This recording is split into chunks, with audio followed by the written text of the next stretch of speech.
خارشی جانور جس کو خارش ہو جاتی ہے نا جانوروں کو خارش، تو خارشی جانور کی قربانی جائز ہے، خارش ہو جس کو، جبکہ وہ جانور فربا ہو، موٹا تازہ، فربا کا کیا مطلب ہوتا ہے؟ موٹا تازہ ہو، ٹھیک ہے نا، پلا ہوا ہو، اگرچہ پھر اس کو خارش ہو تو اس کی قربانی جائز ہے، ٹھیک ہے نا۔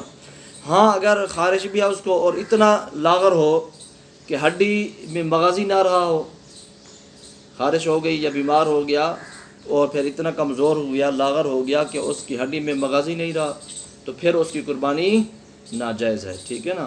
ہاں اگر صرف خارش ہے اور جانور ہے موٹا تازہ تو پھر اس کی قربانی جائز ہے۔ ایسا نہیں ہے کہ جو خارش ہو گئی تو پھر اس کو جو ہے نا کہہ دے کہ بھی اس کی ابھی قربانی بھی نہیں ہو سکتی، ایسا نہیں ہے۔ بہت سارے لوگ ایسے جانوروں کو ضائع کر دیتے ہیں یا وپاری لیتے نہیں ہیں، ٹھیک ہے نا۔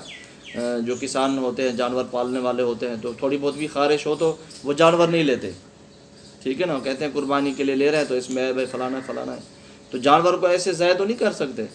کیا ہو گیا، جانور بیمار ہو جاتا، تھوڑی بہت خارش ہو جاتی ہے، تو خارش اگر ہو تو اس کی قربانی کیا ہے؟ جائز ہے، ٹھیک ہے نا۔ ہاں خارش ہو یا بیمار ہو، اتنا لاغر ہو جائے کہ اس کی ہڈی میں مغازی نہ رہے، اتنا کمزور ہو جائے، تو پھر قربانی ناجائز ہے۔ ویسے اگر خارش ہے تو اس کی قربانی جائز ہے۔